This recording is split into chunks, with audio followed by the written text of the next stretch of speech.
Man, I'm gonna be late, I muttered to myself as I ran down the sidewalk. My inability to get on work on time mixed with my boss's short temper wasn't boding well for my continued employment. I was angry with myself, because not only did I not like my job, but I'd probably be better off if I was just to quit, seeing that I could just work with my dad, or easily just find another office job thanks to my immaculate resume and my many connections. But alas, the most beautiful girl that I've ever seen just had to be working right next to me, so until I worked up the guts to actually ask her out, I just had to continue working in hell. As I ran down the sidewalk, a scent assaulted my nose. It was absolutely putrid. It smelled of body odor, hot garbage, and cheap alcohol. To say that I smelled a bum before I saw him would be an understatement. The scent was practically palpable. As I turned the corner, I saw him. He was in tattered clothes, caked in dirt and dark stains that I hoped was mud. It was an all-around terrible sight to experience in the morning. As I walked past him, I heard a rasp. At first I thought it was the bum choking on something, and against my better judgment I looked at him. When I looked towards the man, I wasn't greeted with a choking face with bulging eyes and skin that was slowly turning red. No, I was greeted with a smiling face, with teeth that were either broken or rotting, with puffy gums that looked as if they were about to burst at any moment, chapped lips that looked as if razor blade had danced across them. He was repulsive, and as soon as I locked eyes with him, he jumped in front of me. I stumbled back, frightened by the man's startling movement. As I stared at him, he stared back at me, heaving, inhaling large amounts of air as if he had just run a marathon. Then he started laughing. It was a hoarse, choked laugh that was equal parts unsettling and blood-chilling. As the bum stood there staring at me, he chuckled and raised his hand to the street, pointing one finger. Not wanting to take my eyes off the man, I took a few steps back and risked a quick glimpse at the street. There in the road was a tangled and twisted form of an animal that was far too smashed and decomposed to identify. Fixing my head back onto the bum, he was still laughing, and I was fed up with this debacle that I had gotten myself into. I made my way towards him, ready to push my way past when he grabbed me by the wrist. For such a decrepit man who looked as if he hadn't eaten in weeks, he was quite strong. His grip was like a vice around my wrist, squeezing with surprising force. I looked at him stunned, and in turn he smiled back at me and laughed. Isn't it just so funny? Frantic and frankly afraid for my life, I yanked my arm away from the man. His jagged nails that were more like talons dragged across my skin, leaving 4 ugly cuts that ran across my forearm. I stumbled back away from the man and made a full sprint at my work and didn't stop until I made it to the front doors of the office building. When I got there, I went on the hunt for the first aid kit, but not before I got an earful from my boss. Surprisingly enough, I didn't get fired, but I knew that I was walking a fine line. When I finally got to clean the cut, it made my stomach crawl to see the 5 long jagged scars run across my arm. They were all puckered and red, looking borderline infected. I would have gone to the hospital to get it checked out, but figured my boss wouldn't appreciate me leaving early when I'd already gotten here late, no matter what excuse I gave him. Halfway through the day, my arm was burning. It felt as though there were millions of ants biting my arm, and I found myself running back and forth from my cubicle to the bathroom, washing my face because of how much I was sweating. As I sat back down at my desk, I started looking up online about infections, but quickly found myself sidetracked and looking up random news articles. One that caught my eye was about a couple that was shot down in an alleyway in front of their son. I was shocked to find that a soft chuckle escaped my lips, and as I continued reading, it quickly turned into a bellowing laugh. I found myself asking why was that so funny, but didn't get a chance to evaluate my situation as my boss made a beeline to my cubicle. He instantly started mouthing off at me, spouting things that I could barely understand, due to the fact that I was trying to get my composure, but was failing miserably, because his anger only seemed to feed my amusement with the entire situation. After he left my desk, face red like a tomato from all the shouting, I managed to close the page I was looking at, and found my composure. After I snapped out of it, I was stunned by my actions. Why in the hell was I laughing at such a disturbing article? When I got home, I slumped onto my couch, berating myself for my stupid actions, and wondering what in the hell was wrong with me. Then I noticed my arm was kind of numb. I moved to the bathroom and started taking off the bandages on my forearm. I was greeted with pale skin, and dark inky blotches, and 4 jagged lines that oozed foul-smelling grayish-green liquid. The sight would have made me scream, or faint, or even let out a string of colorful profanities. No. Instead, a laugh once again escaped my lips. This time, so deep and powerful that it was accompanied with tears. I collapsed to my knees, not even trying to stop my hyena-esque guffaw. I was laughing as if I was watching a comedy special by Dave Chappelle, but in the back of my mind, behind the foggy haze of laughter, I was screaming with terror that I've never known. I was petrified, but my body wouldn't allow me to accept it. My fear only seemed to fuel the insurmountable feeling of humor at my situation. After an hour of rolling on the floor laughing, and 30 minutes of catching my breath, and trying not to have another laughing fit, I managed to get a hold of myself. I moved to my bedroom, and sat at the foot of my bed, thinking about how I just spent an hour straight laughing at my infected arm. Just thinking about it made me chuckle, and it took a conscious effort to stop myself from breaking out into another laughing fit.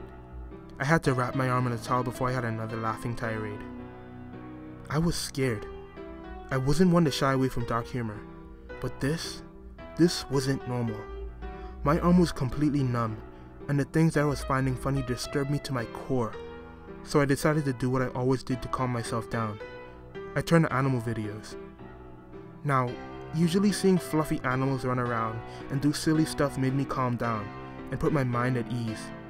But instead I found my mind wandering to dark areas, like what if someone punted that kitten, or smashed that puppy's head with a rock?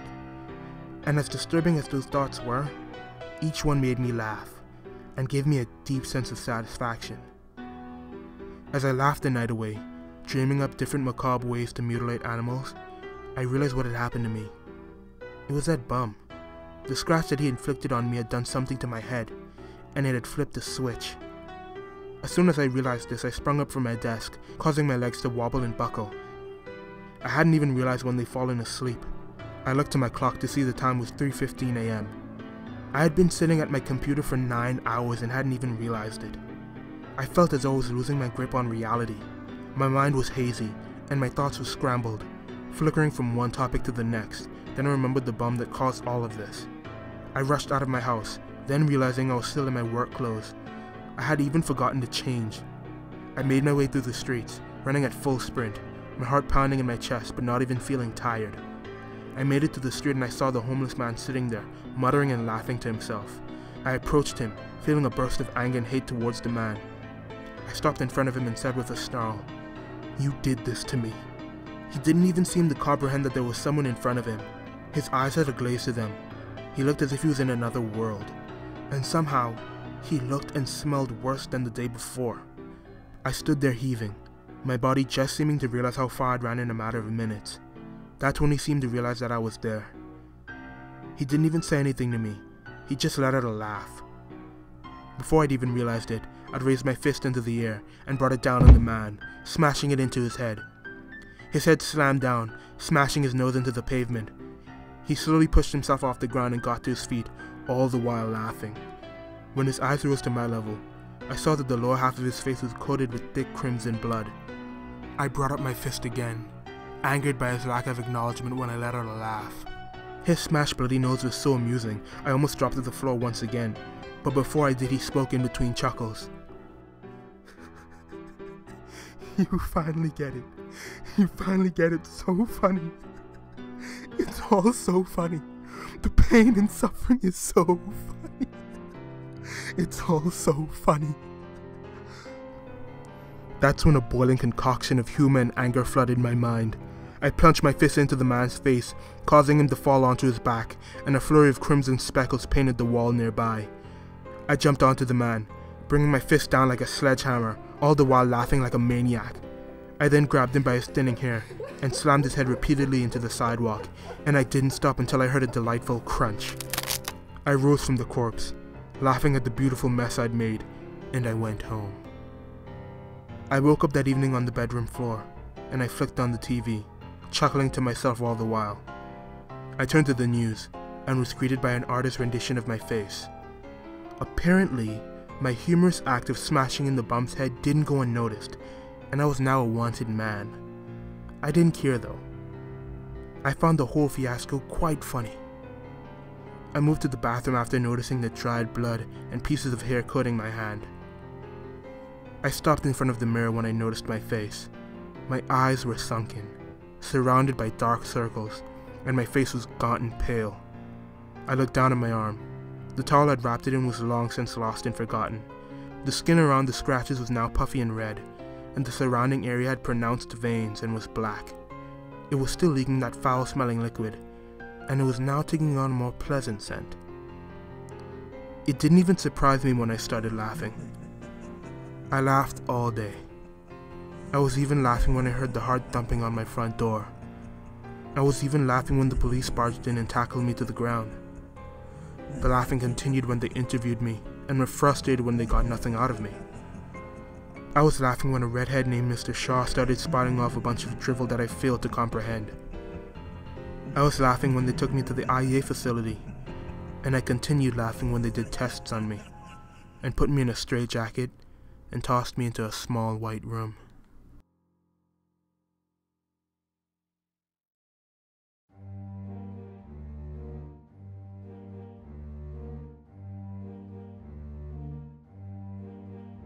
Hello once again.